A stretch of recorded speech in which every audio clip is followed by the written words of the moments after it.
ध्यान दें, English grammar का ये पार्ट 2 है जिसमें आप लोगों को मैं टेंस का टॉपिक लिया हूँ और टेंस पूरा कंप्लीट कोर्स मिलेगा।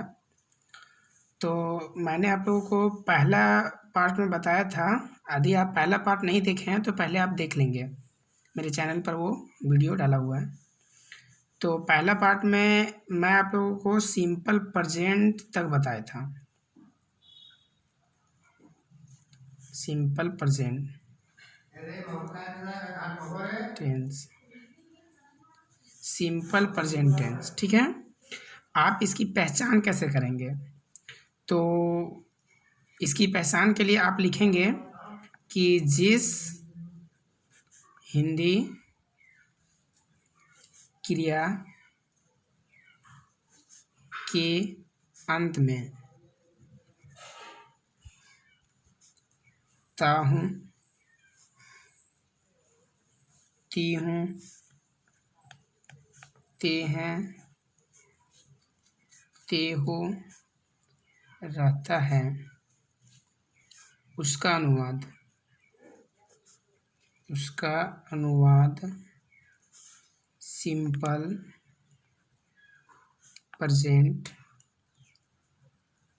टेंस में किया जाता है।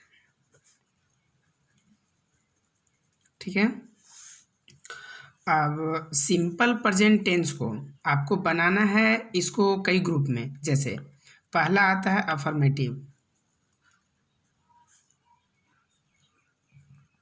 जिसे बोला जाता है सकारात्मक। अब अफर्मेटिव सेंटेंस, तो इसका जो स्ट्रक्चर होता है वो होता है सब्जेक्ट प्लस V1 या V5 plus other word.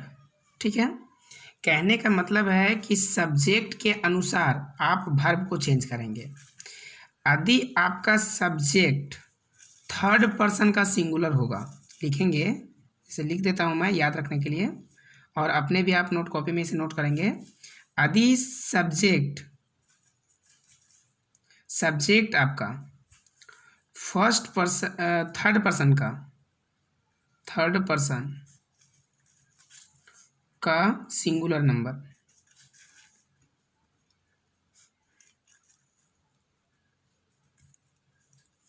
Number होगा तो आप वर्ब का फॉर्म का प्रयोग करेंगे।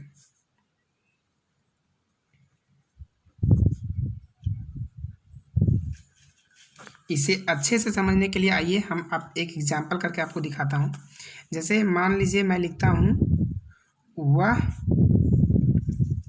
स्कूल जाता है, और एक लिखता हूँ मैं स्कूल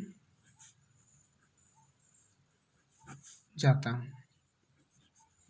ठीक है, अब देखिए ये एक सकारात्मक सेंटेंस है कि वह स्कूल जाता है, मतलब अफर्मेटिव सेंटेंस है। लास्ट में ता है, तो इससे आप जान सकते हैं कि ये कौन सा टेंस है, सिंपल प्रेजेंट टेंस है। ठीक है, तो इसको अगर बनाएंगे तो हमारा यहाँ सब्जेक्ट जो है वो थर्ड पर्सन का सिंगुलर नंबर है। मैंने आप लोगों को पहला पार्ट में बताया था, ये आप जाकर के पहला पार्ट देख लेंगे, वहाँ हमने बताया था कि ही को थर्ड पर्सन का सिंगुलर नंबर बोला जाता है, ही। अब यहाँ देखिए सब्जेक्ट प्लस वर्ब का फर्स्ट फॉर्म या तो वर्ब फॉर्म लिखना है। तो मैंने अभी आप लोगों को बताया कि यदि हमारा सब्जेक्ट थर्ड पर्सन का सिंगुलर नंबर होगा तो वर्ब का कौन सा रूप लिखेंगे, पांचवा। तो यहाँ लगाएंगे ही। जाना का क्या होता है, गोज टू स्कूल। आप हमें कमेंट में ये बताइए कि आखिर यहाँ टू का प्रयोग क्यों किया जाता है। यदि आप नहीं बता पाएंगे तो मैं अगले पार्ट में ही इसके बारे में डिस्कस करूंगा और आपको बताऊंगा कि ये टू का प्रयोग सेंटेंस में क्यों किया जाता है। और यदि आप जानते हैं तो कमेंट में ज़रूर लिखिएगा। अब ठीक उसी प्रकार से जैसे यहाँ बताते हैं कि मैं स्कूल जाता हूँ, तो मैं का क्या हो जाएगा, आई के साथ क्या लग जाएगा, गो टू स्कूल। अब आखिर यहाँ आई के साथ गो क्यों लगा? अब गो यहाँ पर वर्ब का फर्स्ट फॉर्म है, ठीक है, जबकि यहाँ पर वर्ब का थर्ड फॉर्म था, थर्ड फॉर्म का सिंगुलर नंबर था, इसीलिए वर्ब यहाँ पर क्या लग गया, गोज, मतलब वर्ब का फोर्थ फॉर्म लग गया। ठीक है, इस पर आप ध्यान देंगे। अब अफर्मेटिव के बाद दूसरा आता है नेगेटिव। क्या आता है, नेगेटिव, नेगेटिव सेंटेंस। इसको नकारात्मक बोला जाता है, नकारात्मक हिंदी में नकारात्मक बोला जाता है, इंग्लिश में नेगेटिव बोला जाता है। ठीक है, इसका जो स्ट्रक्चर है वो होता है subject, subject plus do not या तो फिर does not, does not plus verb का first form plus other word. ठीक है, आप यहाँ सब्जेक्ट के अनुसार डू और डज का प्रयोग करेंगे।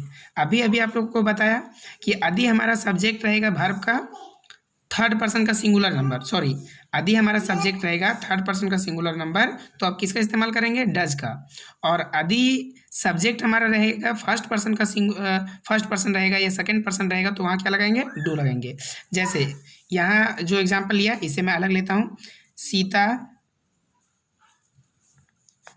खाना खाती है, सीता खाना खाती है, सॉरी सीता खाना नहीं खाती है, नेगेटिव बना रहे हैं ना, तो सीता खाना नहीं खाती है। ठीक है, नहीं खाती है। और एक लिखता हूँ कि तुम स्कूल नहीं जाते हो, तुम स्कूल नहीं जाते हो। तो यहाँ देखिए सीता कौन सा पर्सन है, थर्ड पर्सन है, तो सीता का तो सीता लिखेंगे सीता। आप सीता के साथ डज नॉट लगाएंगे या डू नॉट, आप तो समझ चुके होंगे कि यहाँ पर ये तो थर्ड पर्सन का सिंगुलर नंबर है तो क्या लगेगा, डज नॉट लगेगा, है ना। तो क्या लगाएंगे, does not, does not. Sita does not क्या नहीं कर रही है, खाना नहीं खाती है, तो Sita does not eat food. ठीक है, और यहाँ है तुम स्कूल नहीं जाते हो, तो तुम का क्या हो जाएगा, यू। आप जानते हैं कि यू जो है वो सेकेंड पर्सन है, अगर सेकेंड पर्सन है तो यहाँ हम किसका उपयोग करेंगे, डू नॉट का, है ना। तो लगाएंगे do not, you do not go to school. ठीक है, इसी प्रकार से एक आता है अफर्मेटिव सेंटेंस। क्या आता है, तीसरा जो इसका टाइप आता है वो कहने का मतलब है कि आप सिंपल प्रेजेंट पढ़ रहे हैं ना, तो सिंपल प्रेजेंट के अंतर्गत पहला तो अफर्मेटिव हो गया, दूसरा नेगेटिव हो गया, तीसरा जो इसका टाइप आता है वो होता है इंट्रोगेटिव। क्या होता है, इंट्रोगेटिव सेंटेंस मतलब प्रश्नवाचक। ठीक है, अब इसका जो स्ट्रक्चर होता है इसमें आप या तो डू को या तो डज को पहले निकालेंगे, उसके बाद सब्जेक्ट लिखेंगे, उसके बाद वर्ब का पहला रूप लिखेंगे, उसके बाद आप अदर वर्ड लिखेंगे। और ये क्वेश्चन मार्क ज़्यादा जरूरी होता है ना, इस पर आप विशेष ध्यान देंगे, हिंदी के साथ भी और ट्रांसलेशन के साथ भी। ठीक है, आप ज़्यादा ध्यान देंगे। अब इसको बनाने का देखते हैं। तो इसमें पहला जो लिखते हैं वो सेंटेंस जो लिखते हैं कि क्या आप जानते हैं, क्या आप जानते हैं। देखिए इसमें क्वेश्चन किया जा रहा है, क्या आप जानते हैं। इसका आंसर या तो आप हाँ में देंगे या तो आप ना में देंगे, इसके सिवा आप थोड़ी कुछ कह सकते हैं। क्या आप जानते हैं, तो यहाँ पर देखिए आप कौन सा पर्सन है, सेकंड पर्सन है, तो हम पहले क्या लगाएंगे, डू लगाएंगे।